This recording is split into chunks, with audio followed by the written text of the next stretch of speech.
Today we're going to be asking the age-old question, are pirates fun to run in encounters? Well, I'm here to tell you, they sure are. Hello, you beautiful internet you, and welcome to another exciting episode of Dances with Monsters, where I teach you some tips, tweaks, strategies, and tactics for your next combat encounter. I'm the Dungeon Master for the live-action roleplay series Careful Cantrip, which you can check out on Twitch every Tuesday night. Link is down in the description below. In our last episode, I had planned for a combat encounter with a group of pirates. However, it seems since then that my players have increased their wisdom stats and were able to find a non-physical way around the encounter. But I didn't want that to stop me from sharing some thoughts I had in terms of how to run a fun pirate encounter.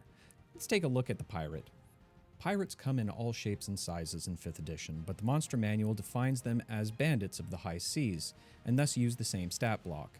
As these bandits of the sea, pirates may be freebooters interested only in treasure and murder.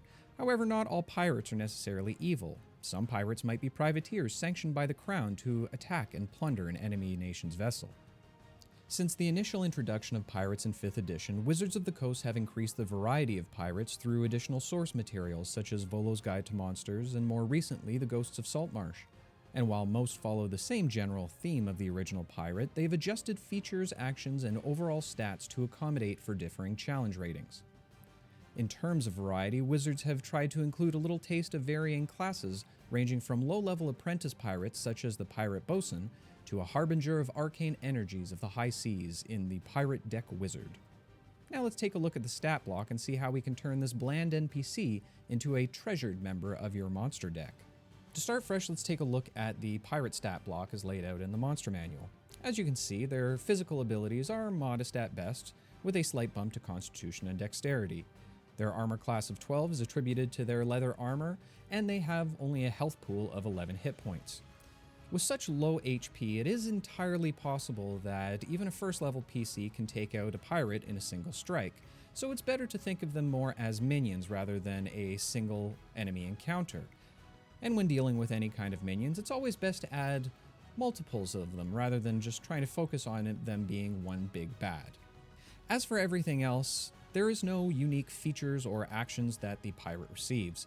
At best, they can swing a sword and they can shoot a crossbow. So now that we have our blank slate laid out, let's go ahead and see what we can do to make this a more memorable encounter. The goal here is not to overall increase the difficulty too much, but to create a bit more of a challenge through various tactics that a pirate might potentially be able to use. To start, I wanted to take a look at some of the pirate variants that are offered through some of the other source material to see if there are any common features or unique abilities that might be seen in all pirates rather than just a single creature. And that's where I came across the Sea Legs feature brought to us by the Pirate First Mate. This gives the pirate advantage on ability checks and saving throws to resist being knocked prone.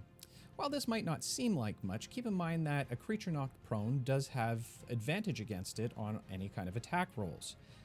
Being a one-hit wonder, removing any elements of attack advantage will decrease the likelihood of a quick KO encounter. Moving beyond the features, I wanted to take a look at the actions and attacks to see if I could diversify the stat block a little bit more. And that's where I came across the hook attack that's brought to us by the Pirate Bosun, or alternatively you can consider them the Pirate Apprentices.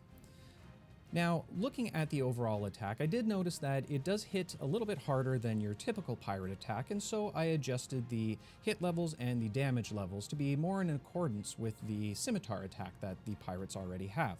Now, the key component to the hook is that after an attack, it actually has an automatic grapple feature to it. Now, depending on how you want to run your pirates, I would say that this is a perfect opportunity for the pirates to actually use the PCs as a human shield and potentially give the other party members something to worry about in terms of potentially hitting their other allies. Lastly, I wanted to add my own personal flavor to the pirate stat block, and so I added a custom reaction that I created called Dirty Deeds.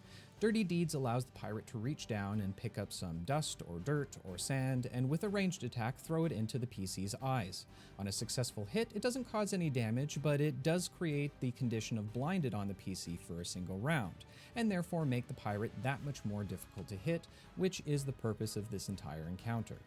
So there you have it, folks, the pirates in a nutshell. Hopefully with these tips and tweaks, you too can have your PCs swapping the deck, and hey, best case scenario, they could be walking the plank. Thank you so much for watching. As always, if you'd like to watch us do a live encounter, we do stream every Tuesday night on Twitch. But until the very next one, good luck with all of your TPKs. Just make sure you have plenty of blank character sheets lying around. We'll see you in the next one, guys. Take care.